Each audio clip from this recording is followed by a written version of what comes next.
ठाण्यात माध्यमांशी संवाद साधताना खासदार नरेश म्हस्के यांनी सर्वोच्च न्यायालयातील सुनावणी, संजय राऊत यांच्या social media post, Rajan Vichare आणि रेल्वे स्थानकाच्या प्रश्नावर भाष्य केले। सर्वोच्च न्यायालयातील प्रकरणाबाबत बोलताना न्यायव्यवस्था कोणासाठीही काम करत नसल्याचं सांगत UBT कडून संभ्रम निर्माण करण्याचा प्रयत्न केला जात असल्याचा आरोप त्यांनी केलाय। दरम्यान संजय राऊत यांच्या ट्विटवर प्रतिक्रिया देताना ते तरुणांना भडकावत आहेत का असा सवाल उपस्थित करत त्यांच्या भूमिकेची चौकशी होण्याची गरज असल्याचं म्हटलंय। तसेच त्यांनी रशियातील लेनिन आणि माओवादीचा उल्लेख करत टीकाही केली। राजन विचारे यांच्या संदर्भात बोलताना आपल्या विरोधात कोणताही गुन्हा नसल्याचा दावा करत राजकीय हेतूने संभ्रम निर्माण केला जात असल्याचं त्यांनी सांगितलंय। तर नवी मुंबईतील रेल्वे स्थानकाच्या प्रश्नावर बोलताना सिडको आणि रेल्वे प्रशासनातील समन्वयाच्या अभावामुळे अनेक प्रश्न प्रलंबित असल्याचं त्यांनी म्हटलंय। केंद्रीय रेल्वे मंत्री अश्विनी वैष्णव यांच्याकडे पाठपुरावा केल्यानंतर रेल्वे प्रशासनाने सिडकोकडील स्थानकाचा ताबा घेण्याची मान्यता दिल्याची माहिती त्यांनी दिली। आपण पाहतोय की भारतीय रेल्वे अत्याधुनिकपणे विकसित होत आहे, स्टेशन चकचकीत होत आहेत, चांगल्या पद्धतीची सेवा त्या भारतीय रेल्वेच्या स्टेशनांमधून होत आहे। परंतु नवी मुंबईचा जर विषय आपण पाहिला तर नवी मुंबईमध्ये रेल्वे स्टेशन सुधारणा, दुरुस्ती आणि सेवा देणं हे काम सिडकोचं आहे का रेल्वेचं आहे याविषयी समन्वय नाही आहे। अनेक प्रश्न प्रलंबित आहेत। विषय मांडले की सिडको रेल्वेकडे बोट करते, रेल्वे सिडकोकडे बोट करते। याचा मी जेव्हा खासदार झाल्यानंतर मुळाशी गेलो तेव्हा 2008 नंतर रेल्वेने सिडकोबरोबर ॲग्रीमेंटही केलेलं नाही आहे। त्यानंतर अनेक स्टेशनं असतील, ऐरोली असेल, वाशी बेलापूरचं ॲग्रीमेंट झालेलं आहे, परंतु ठाणे टू जे वाशी असेल, ऐरोली वगैरे या सर्व रबाले स्टेशन असेल, या स्टेशनांची ॲग्रीमेंटही झालेली नाही आहेत। मी तर खरं म्हणेल सिडको मेहरबानी म्हणून जे काम आत्तापर्यंत केलं, सिडकोने मेहरबानी म्हणून काम केलेलं आहे। आणि या मुळाशी गेल्यानंतर मी अश्विनी वैष्णव जे रेल्वे मंत्री आहेत यांच्याकडे या विषयाचा पाठपुरावा केला, सत्य परिस्थिती त्या ठिकाणी सांगितली आणि त्यांनी जसे निर्देश दिले की लवकरात लवकर हा प्रश्न सोडवा। आणि आज रेल्वेचे आणि सिडकोच्या अधिकाऱ्यांची आज एकत्र बैठक लावली होती। रेल्वेने मान्य केलं की स्टेशनं आम्ही ताब्यात घेणं गरजेचं आहे, या ठिकाणी आम्ही काम करणं गरजेचं आहे। येत्या 6 महिन्यामधून प्रत्येक स्टेशनचं रिपेअरिंग आणि ज्या काही गोष्टी आहेत त्या रेल्वे करेल आणि सिडको करून एक एक स्टेशन आपल्या ताब्यात घेईल, अशा पद्धतीचे बैठकीत निर्णय झालेला आहे। तशा पद्धतीचं पत्रसुद्धा सिडको आणि लोकप्रतिनिधी म्हणून मला दिलं जाणार आहे। हा खूप मोठा 20 वर्षांनी ऐतिहासिक मी तर म्हणून हा निर्णय झालेला आहे। या नवी मुंबई ही शहरीकरण वाढतं आहे, नवी मुंबई एअरपोर्ट झालेला आहे, नवीन सिटी त्या ठिकाणी होते, रस्त्याला खूप प्रचंड ट्रॅफिक आहे, म्हणून लोक रेल्वेने प्रवास करणार आहेत आणि त्या रेल्वेने प्रवास करताना स्टेशनं अत्याधुनिक असणं गरजेचं आहे। रेल्वेकडे स्वतःचं बजेट आहे आणि आता लवकरात लवकर रेल्वे या स्टेशनांचा विकास करणार आहे। हा मोठा निर्णय आजच्या बैठकीत झालेला आहे। आधी थांबवावी अशा प्रकारचं ताशेरे जे आहेत ते उभाटावरती मारलेले आहेत, याबाबत आपण काय नेमकी माहिती हे भारतीय न्यायव्यवस्था ही कुणाच्याही बाजूने नाही आहे।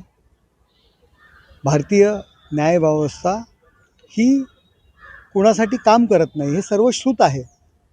परंतु कोर्टामध्ये आपल्या वकिलामार्फत आपणच सुनावणी पुढे ढकलण्याची विनंती करायची, वेळ मागायची आणि आपली बाजू लंगडी आहे, आपण हरणार आहे हे माहीत आहे, परंतु लोकांसमोर कोर्टाच्या भूमिकेबद्दल संभ्रम निर्माण करण्याचं काम UBTचे नेते करत असतात। त्यामुळे आज सुप्रीम कोर्टाने UBTची खरी भूमिका लोकांसमोर आणलेली आहे।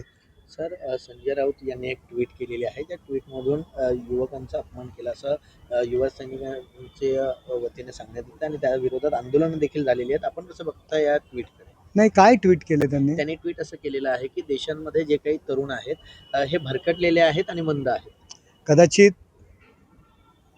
आदित्य ठाकरे यांच्या संदर्भात त्यांना ते वक्तव्य करायचं असेल, कारण त्यांच्यासमोर सध्या ते तरुण नेते म्हणून त्यांचे नेते, संजय राऊतांचे नेते म्हणून ते काम करत असतात। कदाचित आदित्य ठाकरेंसंदर्भात त्यांनी वक्तव्य केलं असेल, परंतु हे वक्तव्य करत असताना नक्की संजय राऊतांची भूमिका काय आहे?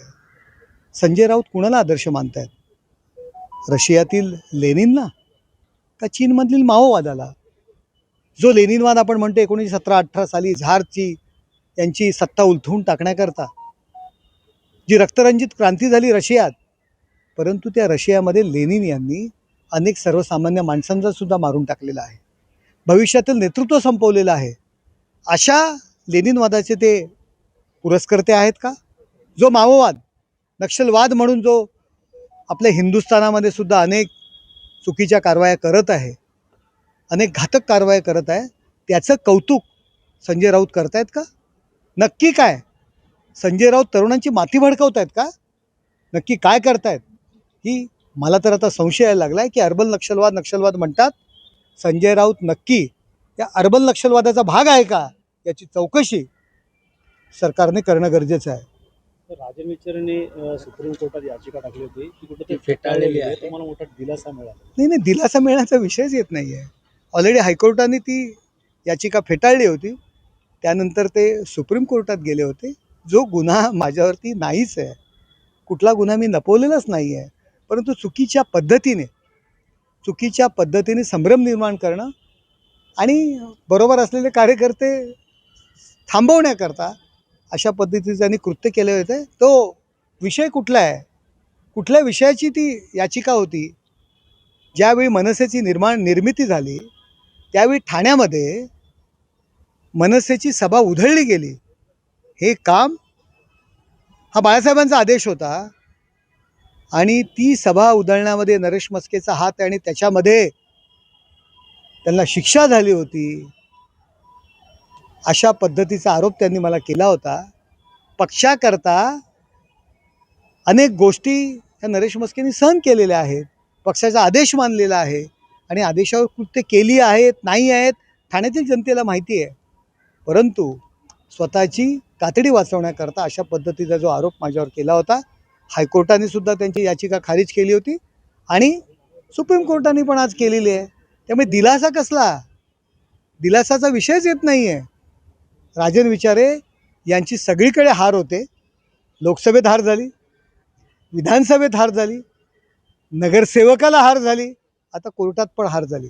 हार नावाचा हार त्यांना घालणं गरजेचं आहे. तुम्ही एका